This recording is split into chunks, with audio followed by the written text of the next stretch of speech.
cet invité, c'est Benoît Pinault. Bonjour Benoît. Bonjour Caroline. Alors vous êtes préparateur mental, notamment pour sportifs et dirigeants. Si je dis notamment, c'est qu'on aura peut-être le temps d'aborder vos multiples casquettes. Mais si on vous a fait venir aujourd'hui, c'est parce qu'on voudrait commencer 2022 un petit peu du bon pied, vous voyez, parce qu'il y a quelques actualités qui font que on peut avoir tendance à voir tout un petit peu en noir ou en gris. L'idée, c'est d'aborder le sujet avec vous et de voir quelles sont peut-être les petites astuces, les petits exercices qu'on peut faire pour positiver. Voilà. Moi, j'ai d'abord une première question. En général, janvier, c'est la période, vous savez, des bonnes résolutions. Et dans bonnes résolutions, il y a résolutions, il y a bonnes. Alors, elles sont souvent bonnes, hein, mais on les tient rarement. Alors, est-ce que c'est normal de prendre des bonnes résolutions ? Est-ce que c'est normal aussi de ne pas les tenir ? Oui, alors il y a beaucoup de questions là-dedans. Alors c'est normal de se mettre des bonnes résolutions, oui, puisqu'on vient de terminer une année, on a fait le bilan et là on va repartir sur quelque chose de sain. Est-ce que c'est normal de ne pas les tenir ? Oui aussi, puisque en fait il y a à peu près que 12% des gens qui arrivent à tenir leurs résolutions. Ah bon, on se sent moins seul tout de suite. Ouais, tout de suite, donc vous ne mettez pas trop de pression là-dessus, c'est tout à fait normal. Moi, j'ai noté pour l'émission aussi toutes les bonnes résolutions qui venaient en tête du classement des résolutions de 2022.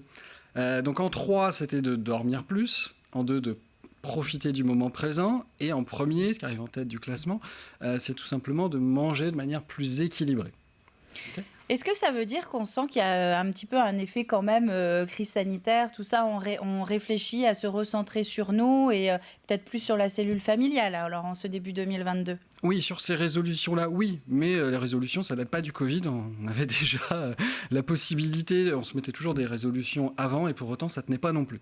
Donc, excite la salle de sport, moi je note là. Il n'y a plus question de faire du sport en 2022. Si, on peut faire. Ah, c'est mieux manger, moi j'ai entendu. Ouais, mais la difficulté que l'on a déjà, moi je trouve, avec les bonnes résolutions, c'est le terme en lui-même, résolution. C'est-à-dire que là on parle, sur le mot en lui-même, de se résoudre à. Donc ça devient une contrainte de se résoudre.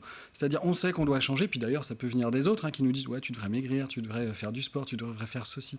Donc en fait, ce que l'on voit déjà dès le départ, c'est le contrainte et c'est l'effort nécessaire plutôt que la récompense. Et là, notre cerveau, en fait, il fonctionne comme ça, c'est un peu inné. Il fait toujours un peu la balance entre l'énergie nécessaire et le gain. Donc en fait, pour vous aider, je pense que c'est plus important de travailler sous forme de défi ou d'objectif. Et on lui confère à ce moment-là une vertu beaucoup plus positive si on a un objectif. Surtout s'il est enviable et si on lui accorde un sens.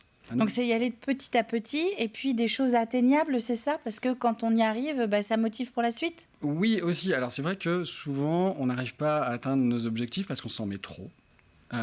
Ça va être difficile d'arrêter de fumer en même temps que de perdre du poids. Oui, il ne faut pas tout vouloir en même temps, quoi. Voilà, faut classer. Exactement. Donc se mettre un objectif réalisable et réaliste, c'est bien. Ça va encourager justement la confiance quand on y arrive. Parce que si on rate tout d'un coup, c'est toute la confiance qui est ébranlée.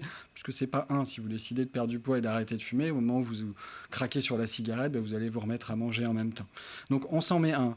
Là-dessus, on peut s'inspirer de ce que les Japonais appellent le kaizen. C'est-à-dire, c'est le principe du changement. Pour le meilleur, kai, c'est le changement et zen, c'est le meilleur. Et donc, on ne cherche pas à réussir dans sa globalité, mais juste à se concentrer sur chacun des petits pas de progrès. En fait, et ça va être important. Il y a quelque chose qui nous freine aussi beaucoup dans le fait de ne pas réussir ces résolutions. C'est dans notre propre système de récompense. Imaginons que je sois venu...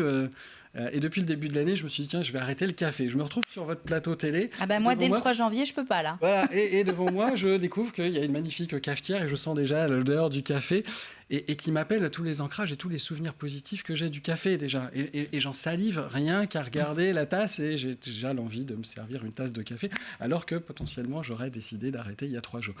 Et en fait, notre cerveau fonctionne comme ça. Il va activer le système de récompense. Et dès qu'on se soumet à la tentation, on active la synthèse de dopamine. Vous savez, cette hormone qui est un peu la drogue ultime, la drogue naturelle, bien sûr, mais qui va nous donner encore plus envie de craquer. Mais ça veut dire quoi ? Il faut enlever tous les paquets de café des placards ?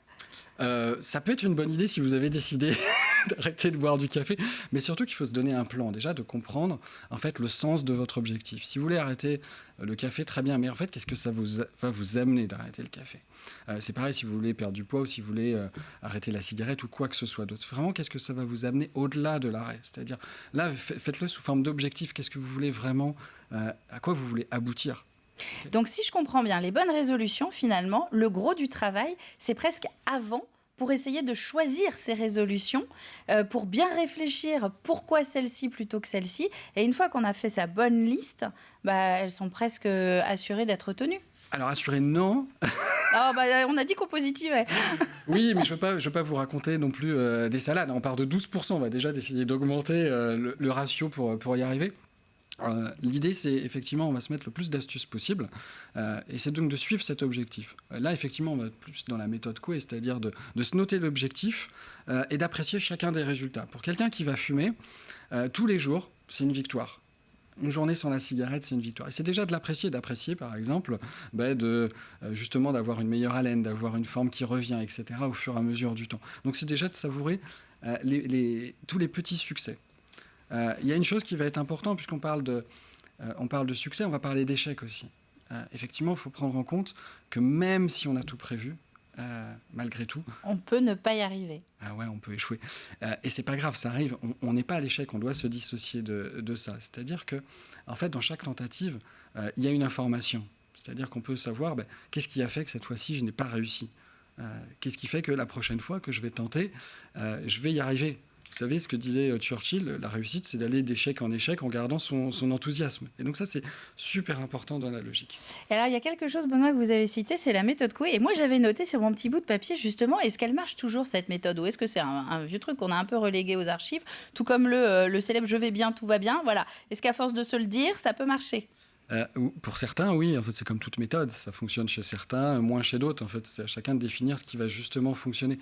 Et c'est en ça que vous allez vous appuyer sur votre expérience et sur les défis, des objectifs. Je parle plus, vous voyez, de résolutions que vous avez déjà réussi dans votre vie.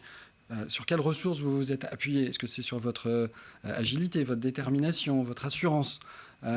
Ou même d'ailleurs sur les autres, sur le soutien social. Ça aussi, c'est un élément très très important. Si vous voulez vous mettre au sport, par exemple, c'est une bonne chose de le faire à plusieurs. Vous vous entraînez l'un l'autre, et puis si vous avez programmé tout ça avec d'autres personnes, c'est plus difficile de dire à quelqu'un d'autre « Non, mais aujourd'hui, je suis fatigué, j'ai pas envie de venir. » Il y a un effet de groupe, on est entraîné.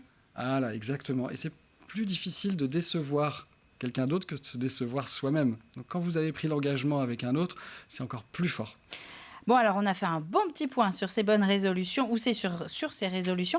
Un mot sur la déprime saisonnière. Vous savez aussi, en janvier, en général, alors quand on a préparé l'émission, je vous ai parlé du fameux Blue Monday. On aura sûrement l'occasion d'en reparler ensemble sur le plateau. Mais alors ce Blue Monday, en gros, c'est le lundi le plus horrible de l'année, qui est le 3e lundi de janvier, je crois, parce que les fêtes sont loin, etc. Enfin, on n'a pas vraiment d'objectif. Comment on fait pour se rebooster quand on a un petit coup de déprime là en hiver ? Ouais, c'est tout à fait normal. En fait, l'idée, c'est de jouer sur le cycle des hormones. Vous savez, nos hormones, la plupart du temps, sont sur un cycle circadien, c'est-à-dire l'alternance jour-nuit. Et en hiver, les journées sont quand même très, très courtes.